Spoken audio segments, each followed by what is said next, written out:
Hey guys, coming on today for this Home Brew Wednesday. I received my package today. I'm going to go ahead and open it up. Of course, I've already pre-opened it up and done a few things. Had to remove my address on a few things, and that way I could let you guys see everything in its fullest. Go ahead and open it up here. This is this box right here are my new 12-pack of 22-ounce bottles that I got. I like the 22-ounce bottles a lot better to take up less room.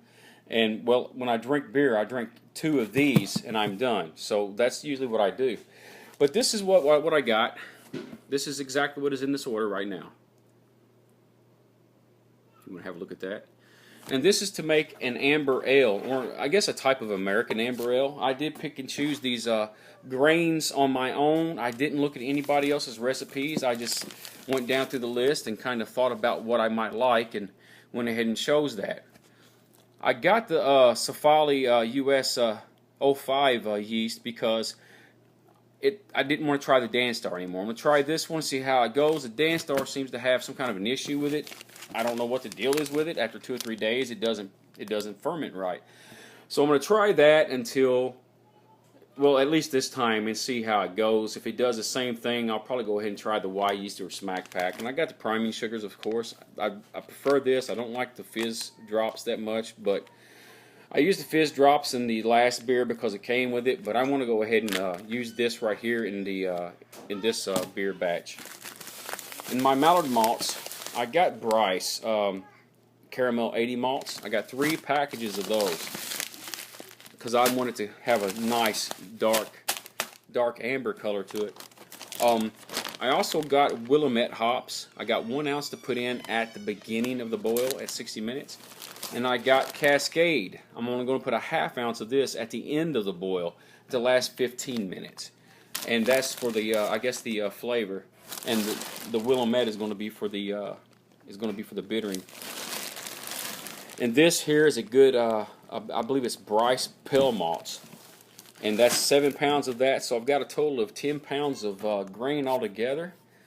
And I'm getting ready to bottle my brown ale that I made. I concocted the recipe for it, and man, it is quite delicious. Everybody's kind of anxious to taste it when it gets done because it tastes so good right now in its unbottled primed form, and everybody just loves the flavor of it. And I can't wait to get it going and get started as well. Hey guys, it looks like it's 1.020. It started out at 1.060, so it's actually roughly above 5% alcohol. It is black. It's really dark brown is what it is. Go ahead and see if we can see through it. Oh, you can see through it some. Not a whole lot, but you can still see through it. Really dark brown. Hello guys. Getting ready to show you the Irish Red Ale. Oh, look at that. Nice. Smoky.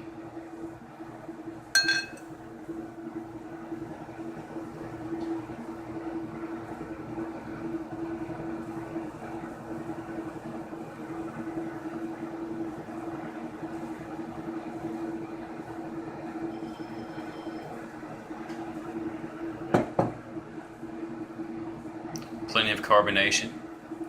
Decent little head after 3 weeks. And the taste, just a moment.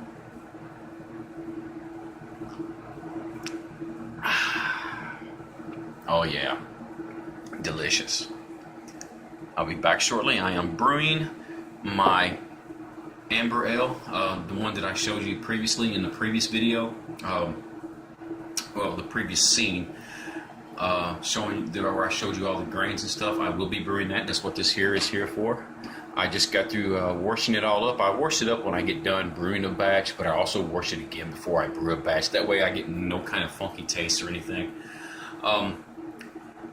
And I guess I'll be back shortly. Hey everybody, just logging in again here and letting you see the water. This container or this kettle is actually 7.5 gallons. I have 6.2 gallons of water in here right now. My water comes out of the faucet at about 130 degrees. That's what we have our hot water heater set to. Now I will get this to 168 degrees, And once I get it to 168 degrees, I will put my bag inside. Yes, I do brew in the bag because it is a lot more cleaner to deal with, and you don't have all that mess to have to take care of, and you don't have to have as much equipment, and it just makes it a lot easier for me. I mean, it's a long process to begin with, and this just helps it along and helps it to be a little bit shorter. But I'm going to go ahead and get off of here and get this water up to 168 degrees, get my bag inside of here, and then get my grains inside. As soon as it gets to 168 degrees, you shut this off and you let it sit for about 90 minutes. And then you just keep check on the temperature, make sure the temperature doesn't get too low or too high, and you just keep check on it. And then once it's done for that 90 minutes, you take it and you mash it out. And I'll be back around that time, showing you guys everything that I need after the boil has been sanitized. It's the thief. And I forgot what this thing is called, but you use the thief to get your beer out, and you put it inside of here, and then you use this hydrometer to see how much alcohol level is in it, or how much sugar is the gravity, the beginning or the starting gravity, and then after your beer is done fermenting, you use it to see how much your final gravity level is, and then I'll tell you how much alcohol you got in it. This I use to strain the hops out.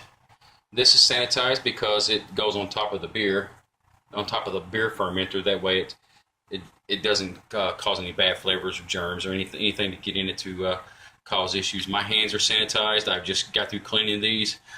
This here is the airlock, and the airlock is also been sanitized really well inside and out, and it's used to keep oxygen from getting back inside of here, and you just stick it right into that. But I just want to let you guys know that you have to keep your sanitation on point. And I've always got a little jug of sanitation or star sand on the side just in case something happens that I might need to clean it real fast. I also sanitize my fermenting bucket as well. And the heat is just about where it needs to be at. Beersmith said to put this in here at 158 degrees for 90 minutes. It'd be 158 degrees and it drops down to 146 after you put your grains in it. But it said to get it up to 158 degrees, and once I get it up to 158 degrees, I'm going to drop my grains in here and shut the temperature down, and then I'll be right back as soon as I do that. Temperature is on point. I have just now got through dumping in the Bryce 2-row malts. And I'm going to go ahead and get this stirred up here and get all the dough balls out of it. And once I'm done doing this, I'm going to put in the caramel 80 malts from Bryce as well. And then after I get done doing that, I just put the lid on it and let it steep for 90 minutes. And then I'll be back after that with the starting of the boil. All the dough balls are out now, and I added all of the Mallard malts, all the caramel 80. They've been added in here. Getting ready to take a check on the temperature, and once I get the temperature set right to about 156, I'm going to throw the lid on top of this and let it sit for 90 minutes. And again, I'll be right back as soon as that's done. I am now done with the sacrificium, or the steeping of the grains. It is now considered as wort, and it is very sweet and delicious. I'm going to get this thing to a boil, and I'm going to add my first set of hops, and then I will show you when I add the hops to see if it boils over. Sometimes you get a boil over, just to show you what you can do just to keep it from happening. And whenever I get ready to put the hops in, I'll come back and show you and let you see what's going on. It has officially started boiling. You just can't really see it because of the protein buildup on top. I'm going to go ahead and drop in my my Willamette hops. I've already set the timer for 60 minutes. The Willamette hops have just now been placed in at 60 minutes, and whenever I put in the Cascade at the last 15 minutes, I will be back when I do that. Looks like the hot break, I believe that's what they call it, is finally starting to set in. The proteins are starting to diminish. This was right after I added the first set of hops. So I just wanted you guys to see this as well, because a lot of people don't understand this. This protein will diminish, it will fade away, and it will sink back down into the body of the water or the wort. As you see, the wort is boiling, actually boiling quite profusely right now. It'll pick back up a little bit more the longer it sets. It'll boil a bit harder. Like I said, this is only 3 minutes into the 60-minute boil. It'll boil up quite a bit. And when you put in your second set of hops, be sure that you're there, because if you don't, you could actually have a boil over. It could actually boil over at any time. So you always want to be near your wort while it's on the boil, because it will boil over and make a mess. I've messed up one time. My very first I messed up on my very first brew, and it shot and spilled out everywhere and lost half of my hops with it. But it still turned out quite nice. But I just wanted to let you guys know that you will have the wort break, or the hop break, and to stick around and make sure it doesn't boil over. I just now hit 15 minutes. I don't know if you can see that or not. I'm adding in the ½ ounce of Cascade hops. And I will be back when I'm done chilling it. I'm going to put it in the bathtub with some ice, and I'm going to chill it down to about 75 degrees or so. Around 70, under 80 degrees is best. And once I'm done, I'm going to add the yeast to it, and then I'm going to pop the top on it and throw the airlock on it, and then it'll be done. I'll be back when I get ready to do that.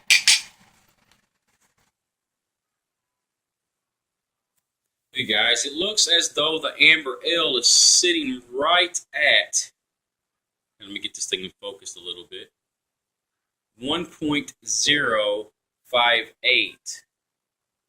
It's a little higher than I expected, but it'll be fine. It's just as long as most of it gets eaten up by the yeast, at least. And I will be right back with the pouring of the ale. I'm going to pour it into the bucket to aerate it through a strainer.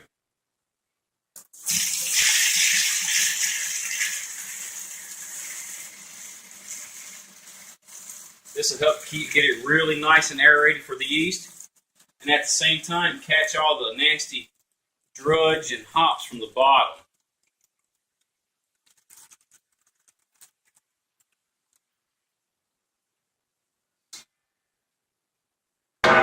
And after you do that, just take this right here, you move it to the side. You can do it either way. I usually just take this and scoop it side to side like this right here until all the liquid finally comes out of it. It doesn't really take that long. Just keep rotating it around and rotating it around. That way all this sludge actually kind of dries up in a way. You can see it starting to turn into a thick, pasty mud. All the liquid is just about out of it.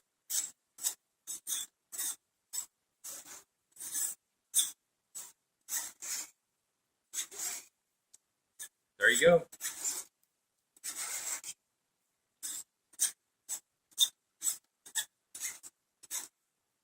You just take that and dump it in the garbage. Okay, everything is already aerated. The only thing that I have left to do now is to drop in the yeast, which the yeast and scissors both have been sanitized. You want to make sure that they are both sanitized, because if they aren't, then you could actually contaminate your stuff. It's unlikely that it can happen, but there's always that chance that it will happen, and you're better off just to go ahead and sanitize everything and be done with it. We're going to go ahead and drop this yeast in here. This water is cooled down to 75 degrees, which is perfectly fine. The yeast is in there. Now we just want to, which side is the hanging one? Put the lid on.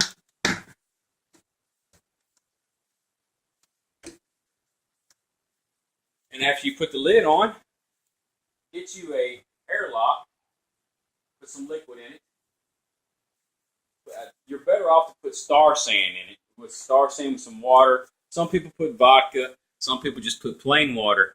But me, I'd rather put star sand in it. It makes for a good sanitized airlock. But there you go. After you do this, just take it and you put it in your dark, cool area in your house, most likely a closet or a basement or someplace. Lagers do really good, or loggers, however you want to pronounce it, do really well in basements if the area is under 60 degrees. But anyways, y'all have a good one and keep brewing.